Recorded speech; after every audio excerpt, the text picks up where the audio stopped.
น้ำลึกลึก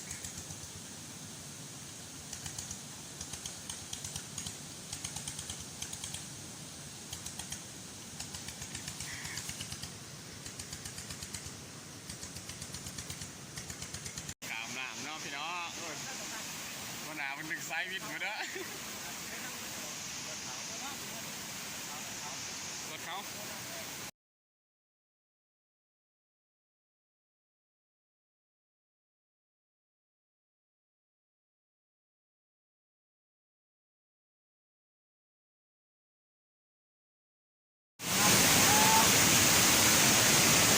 ไล่เพิ่นมาคุมงานสิ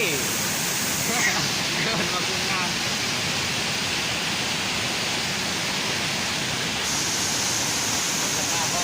นะยามวันหนาคุ้มไซวิทย์มันเนาะใส่หมวกไล่หมดเอ้ย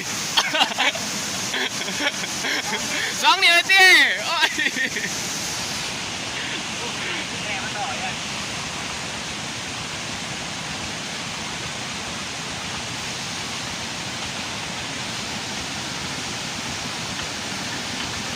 ยังล็อกหนึ่ง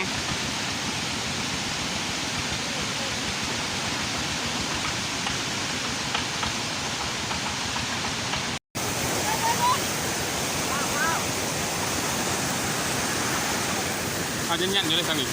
กดเห็นใจเด้อพี่น้องเด้อพวกนี้พวกเรื่องคุณพวกนี้แห้งที่สุดได้ดึงรถจนบ้า